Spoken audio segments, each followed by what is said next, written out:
Hello guys, स्वागत है आपका अपना पसंदीदा वर्ल्ड फेमस एग्जाम बोर्ड। आज हम बात करने वाले हैं आज फिर अनुपात और समानुपात की हम कुछ टाइप के सवाल करने वाले हैं ताकि आपको लंबे लंबे सवाल आप छोटी ट्रिक में आप कैसे कर सकते हैं। बस वही तरीका आपको बताऊंगा ताकि वो तरीका आपको बहुत ही अच्छा लगेगा और बहुत ही समझ में आएगा। उम्मीद कर सकता हूँ उस तरीके के लिए मैं जो सवाल मैं बताऊंगा वो सवाल आपको अधिकतर ये एसएससी जीडी और रेलवे और एसएससी यूपी और रेलवे बैंकिंग में काफी सवाल ही इसी टाइप के सवाल, लंबे लंबे सवाल इसी टाइप के जो बताऊंगा, 2 सवाल 3 सवाल वो उसी टाइप के सवाल आते हैं उसी टाइप को। और जो मैं बताऊंगा वो आप नोट डाल के लिख लीजिए। अगर आप मैथ का आप बुक्स बनाते हैं, अगर नोट्स बनाते हैं तो उस पे ट्रेंड लिख के लिख लीजिए ताकि आपको ये सवाल आपको हर जगह ज्यादातर आता ही है। और हो सकता है कि अब परीक्षा में आपकी आए जाओ, कोई पता नहीं है परीक्षा में कौन सवाल कौन से आते हैं, लेकिन इस टाइप के सवाल अधिकतर आते हैं और वो इस टाइप के बताऊंगा ताकि आपको अच्छी तरीके से समझ में आए। और वो काफी लंबे सवाल होंगे ताकि छोटी स्टेप से आप कैसे कर सकते हैं, क्योंकि एग्जाम में आपको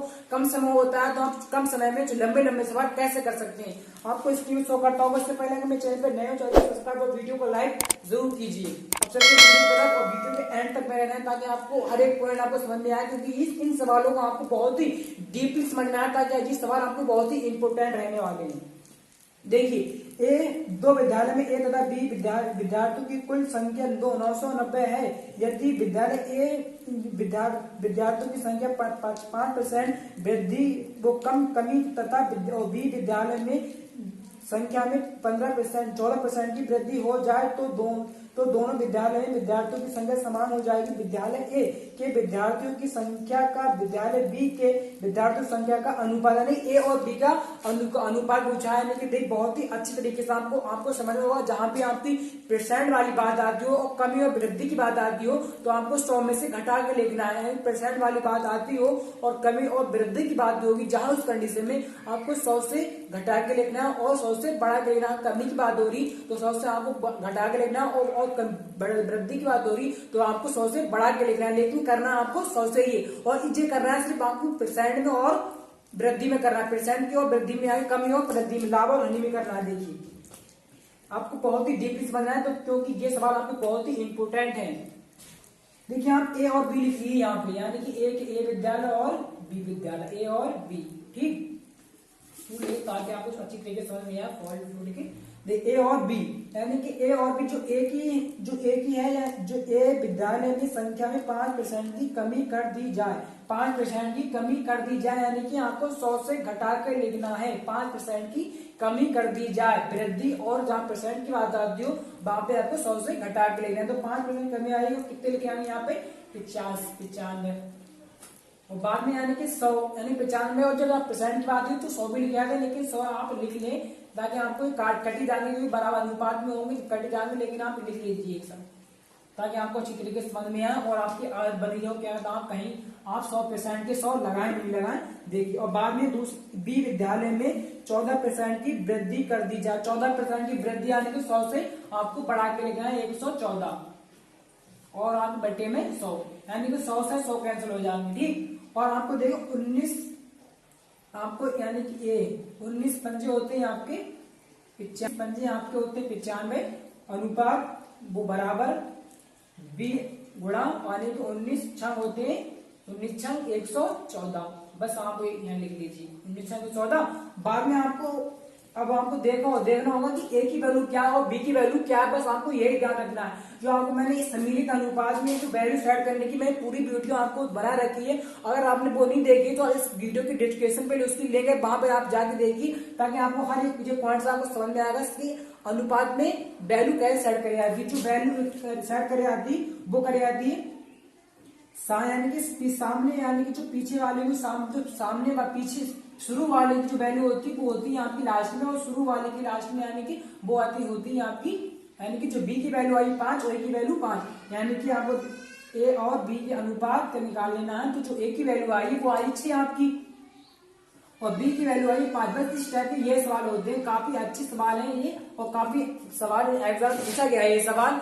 इस टाइप के सवाल होते हैं। अगर आपको ये समझ नहीं आया कि ए की वैल्यू ये यहाँ पे कैसे आ गई, आपको अगर नहीं दे रखी तो मैं एक बार फिर से बता दूं, इस वीडियो की डिस्क्रिप्शन में उसकी लिंक है, वहां पे आप जाके देखिए ताकि आपको एक वैल्यू सेट करने की पूरी वीडियो बना रखी है मैंने, ताकि आपको अच्छी तरीके से वैल्यू कैसे सेट करी जाती है वो आपको समझ में आ जाएगा। आप एक सवाल और देख लीजिए, वो और इससे ज्यादा इंपोर्टेंट है। काफी सवाल वो भी आप काफी परीक्षा में, काफी एग्जाम में पूछा गया है। बहुत ही अच्छा सवाल है वो भी, अनुपात और समूहानुपात का। देखिए आप दो सवाल भी देख लीजिए कि काफी लंबा सवाल है और आपको बहुत ही कम समय में करना पड़ेगा, ये बहुत ही इजीली। देखिए, 3 व्यक्ति ए बी सी के जिनके वेतनों का जोड़ रुपए है 72,000 क्रमशः अपने वेतन का 80% और 85% और 75% खर्च कर देते हैं। यदि उन तीनों की बचतों का अनुपात है वो 8:9:20 है, तो ए का बचत कितना था?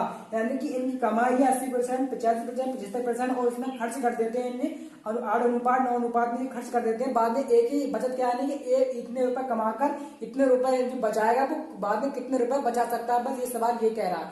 देखिए आपको स्क्रीन शो करता ही होगा, यहाँ ए और बी लिख लीजिए, यहाँ पे ए और बी और सी पूछा इसमें, ठीक हो। बाद में क्या है आपको मैंने बताया था, अभी पिछले सवाल में बताया था, जहां भी परसेंट की बात आ जाती है और वृद्धि की बात आ जाती है तो आपको 100 से घटा के लिखना और 100 से जोड़ के लिखना, ठीक है। यहाँ पे तो परसेंट की बात आई, यानी कि 100 से घटा के लिखना है, यानी कि जब 100 से 80 घटाएंगे तो आपको 20 ही बचेंगे, वो 20। पहले तो आप यहाँ पे इसका अनुपात लिख लीजिए। अनुपात क्या है? 8:9 और आपका 20 सी का। बाद में 100 से घटा के लिखना है आपको,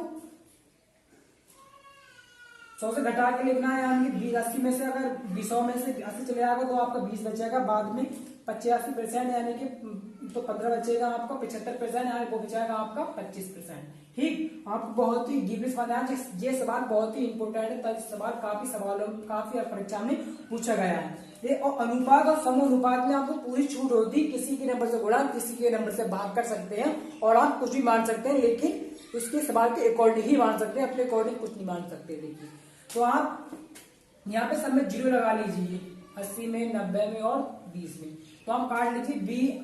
20 चौक होते हैं 80, वो आप यहाँ लिख लीजिए। 15 छंग होते हैं 90, वो आप यहाँ लिख लीजिए। 25 चौक होते, वो 25 अट्ठे होते हैं 200, वो आप यहाँ पे लिख लीजिए। अगर जी एक नंबर से कटता तो काट लेंगे, तो हमारा जी कट रहा है तो हम काटेंगे इसको 2 दूनी 4, 2 तिया 6, 2 चौक 8। देखिए अब ये 2 और 3 और 4 एक नंबर से नहीं कट रहा है, 2 कट रहा है, 4 कट रहा है, लेकिन 3 नहीं कट रहा है, तो हम नहीं काटेंगे। बाद में सवाल में पूछा है कि ए की बचत कितना था? ए की बचत तो आपकी 2 है, ए की बचत तो 2 है, तो आपकी, और सवाल में पहले तो आप सबको जोड़ लीजिए। 5 वो 3 और 2 5 होते हैं, और 5 और 4 होते हैं आपके 9, वो आप यहाँ पर ले लीजिए 9, ठीक। और 9 की वैल्यू आपको सवाल में दे रखी है 72,000,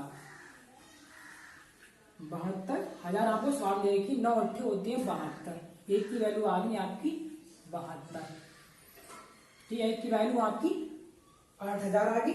और बाद में पूछा गया है कि ए की बचत, यानी कि ए की बचत क्या है कि ए की बचत तो आपकी 2 है, तो यानी कि 8,000 की, और आप 2 की जब करोगे तो आपका 16,000 आंसर आ जाएगा। बस यही आपका आंसर है। बस इस टाइप के सवाल, इस टाइप से ऐसे होते हैं। 2 की वैल्यू, अगर इसी कंडीशन में आपसे अगर 3 की वैल्यू पूछा, यानी बी की बचत पूछता, तो हम 8 की और 3 की मल्टीप्लाई कर लेते थे, तो 8 दिया बस 14 था। इसी कंडीशन में सी की पूछता 4 से 8 से भी गुणा कर देते, बस 2 ही आंसर आ जाता आपका। लेकिन अभी तो हमें एक ही पूछा, एक ही आया, तो एक ही सीधे आपकी 16,000 है, तो इसका आंसर है, जो आप करेक्ट आंसर है वो 16,000 है। इस टाइप के सवाल काफी आपको अच्छे लगे होंगे, उम्मीद करता हूँ। लंबे सवाल हैं और आपको काफी मैंने छोटी स्टेप से बताया था, जो आपको वो समझ में आ रही हो, अच्छा तरीका भी अच्छा लगा हो। और लेकिन मैंने आप शुरू बोला था कि आप अगर मैथ की अगर नोट्स बनाते हैं तो इन सवालों पे इम्पोर्टेंट लीजिए। इनपुट सवाल बहुत ही इम्पोर्टेंट है एग्जाम के लिए। एग्जाम में ज्यादातर यही सवाल इस टाइप पूछे जाते हैं। आज के लिए बेस्ट ऑफ लक, धन्यवाद। और वीडियो अच्छी लगी चैनल को सब्सक्राइब और वीडियो को लाइक जरूर कीजिए। आज के लिए बेस्ट ऑफ लक।